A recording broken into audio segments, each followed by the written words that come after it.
வணக்கம் நண்பர்களே. 2250 சுற்றுச்சூழல் ஆர்வலர்கள் மர்மமான முறையில் இறந்து போன செய்தியை தினத்தந்தி 2 மாதங்களுக்கு முன் வெளியிட்டது. உலக ஆய்வு நிறுவனம் வெளியிட்ட ஒரு அறிக்கையின் அடிப்படையில் அமேசான் காடுகள் அழிப்புக்கு எதிராக குரல் எழுப்பிய சுற்றுச்சூழல் ஆர்வலர்கள் மர்மமான முறையில் கொல்லப்பட்ட செய்தியை வெளியிட்டுள்ளது. உலகின் நுரையீரலாக கருதப்படும் அமேசான் காடுகள் மனித பேராசைக்காக நரவேட்டையாடப்படுகின்றது.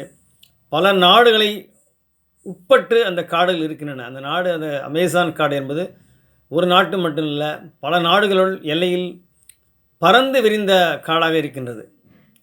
அப்பேற்பட்ட காடு அழிவு நிலைக்கு எதிராக குரல் கொடுத்த சுற்றுச்சூழல் ஆர்வலர்கள் மர்மமான முறையில் கொலை செய்யப்படுவது என்பது தமிழகத்தின் சூழலிலிருந்து நாம் பொறுத்து கொள்ளலாம்.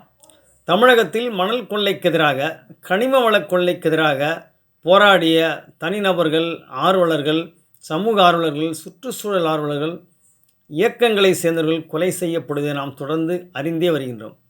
அந்த வகையில் உலகெங்கும் சுற்றுச்சூழல் காப்பதற்கான மக்கள் போராட்டத்தின் மீது, தனிநபர்கள் மீது குற்ற கும்பல்கள், கிரிமினல் கும்பல்கள் கொலை என்ற ஆயுதத்தை எடுத்திருப்பதை நாம் அறிந்து கொள்ள முடியும்.